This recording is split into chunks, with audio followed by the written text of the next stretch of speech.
여러분 안녕하세요. 반갑습니다. 여러분들의 피부 건강을 책임지는 피부장인 장원장입니다. 와! 모든 사람들의 피부 건강을 책임지시는 우리 장 원장님. 네. 오늘은 여드름 홈케어 관리를 좀 알아보려고 합니다. 여드름은 다 짜내야 된다고 말씀하셨잖아요. 그렇다면 혹시 집에서 다 짜도 될까요? 혹시 집에서 홈케어도 되는지? 가능은 하죠. 네, 가능은 한데 일단은 중요한 건 방법을 좀 잘 아셔야 되고 하고 나서 후 관리까지 꼭 신경을 써주셔야 돼요. 근데 저는 그렇게 추천드리지는 않는 부분이 아무래도 여드름 압출을 해서 개선을 시키려면 뿌리까지 다 정리를 해내야 되는데 뿌리까지 정리해서 빈모공을 만들기가 첫 번째로는 힘들고 두 번째로는 뿌리까지 정리하기 위해서 우리가 집에서 짓누르다 보면 이게 혈이 몰려서 색소 침착이 생기고 흉터가 생길 수 있기 때문에 사실 여드름은요 한 번 잘못하면 평생 흉터로 남잖아요. 그래서 전문점에 가서 좀 관리 받으시는 걸 추천드리고 싶기는 합니다. 아무래도 압출 같은 경우에는 확실히 홈케어가 한계가 있긴 할 것 같은데 그러면 혹시 짜도 되는 여드름과 아닌 여드름을 좀 구별해 줄 수 있을까요? 이런 건 짜면 돼요. 화이트헤드 명확하게 흰 색깔 뽕뽕뽕 올라와 있는 거. 두 번째 블랙헤드 나비존에 보이는 거뭇거뭇한 거.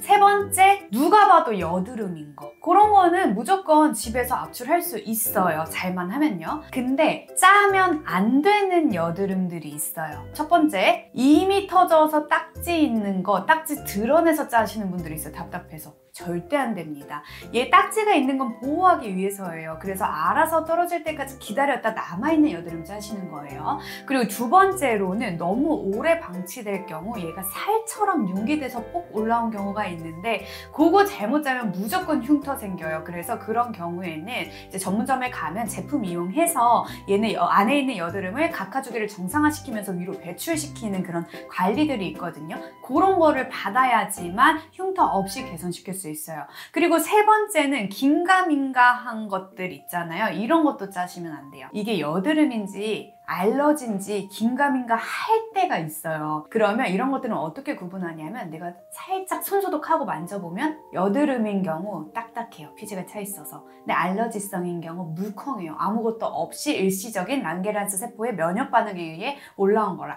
이런 경우도 짜지 않고 그냥 진정크림, 재생크림 바르면 알아서 들어가기 때문에 그냥 방치하시면 될 것 같습니다. 짜고 싶다는 그 욕망이 있잖아요. 이렇게 여드름 진정시키세요.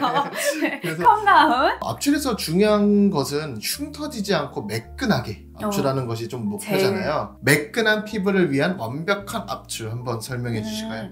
홈케어용으로. 네, 홈케어용. 오케이. 일단은 가장 자극 없고 가장 염증이 생기지 않는 방법, 그러니까 세균에 노출되지 않는 방법은 일단 첫 번째로는요, 피지 연화제 사용하시면 좋아요. 솜에다가 피지 연화제를 묻혀서 10분 정도 올려놔주세요. 왜냐하면 모공을 막고 있는 각질을 좀 녹여주고요. 안에 있는 피지의 형태가 잘 나올 수 있게 만들어줘요.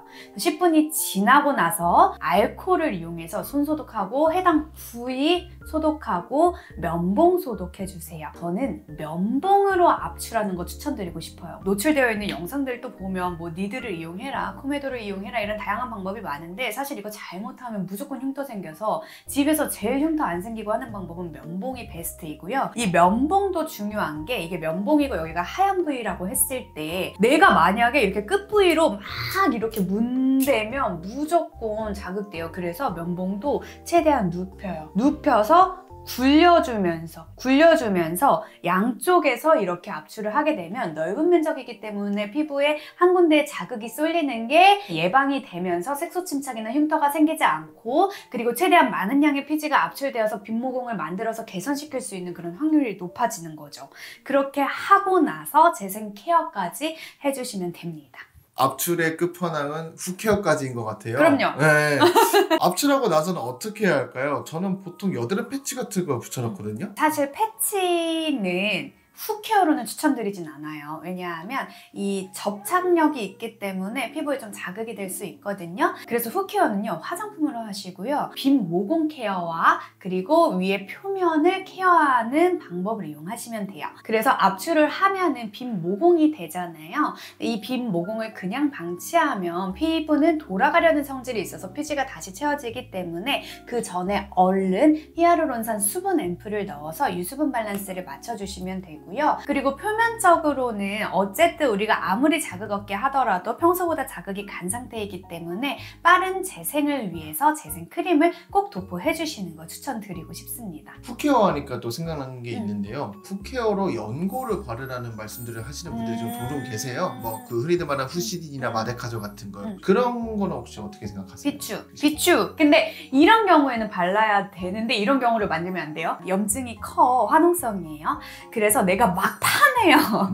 그래서 딱 봐도 이렇게 패였어요. 그러면 그거는 흉해질 수 있기 때문에 그 연고를 발라서 빠르게 살이 차오르게 해줘야 돼요. 근데 우리 이렇게 압출 안 할 거잖아요. 그러니까 비추라는 거예요. 안에 있는 피 아크네균, 박테리아 등을 밖으로 배출시켜서 완벽하게 건강한 상태를 만들기 위함인데, 내가 압출하고 바로 연고를 발라버린다? 그럼 얘네는 막아버리거든요. 그러면 내가 안에서 나와야 되는 세균이 밖으로 배출되지 못하고 연고의 기능에 의해서 다시 들어가게 돼요. 그래서 비추고요. 오히려 재생크림 정도만 발라주시면 표면적으로 자극도 없이 진정도 되고 어느 정도 나올 균들은 다 나오기 때문에 그렇게 화장품으로만 케어하시는 걸 추천드리고 싶어요. 이러면 안 될 것 같긴 한데 마치 원장님 말씀 들으면 제가 전문가가 좀 되어가는 기분이 좀 들어요. 이제 전문가 맞죠?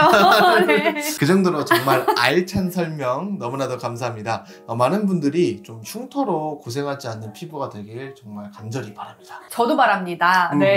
자, 오늘의 요약 들어가도록 할게요. 오늘은 여드름 편을 다뤘고 홈케어로 피부를 개선시키는 방법에 대해서 얘기를 드렸는데요. 제가 말씀드린 것처럼 확실하게 내가 압출을 하고 홈케어까지 할 수 있으면 집에서 하셔도 돼요. 하지만 짜면 안 되는 여드름들이 있고 그건 오늘 영상에서 다뤘기 때문에 꼭 여러분들이 먼저 시청하시고 압출을 시도해 보시는 거 추천드리고 싶습니다. 오늘의 영상도 매우 도움되셨죠? 그러니까 꼭 구독이랑 좋아요 부탁드리고요. 댓글 남겨주시면 제가 대댓글을 통해서 여러분들한테 꼭 다양한 정보 드리도록 하겠습니다. 그러면 오늘도 좋은 하루, 행복한 하루 보내시고 우리 다음 시간에 만나요. 안녕!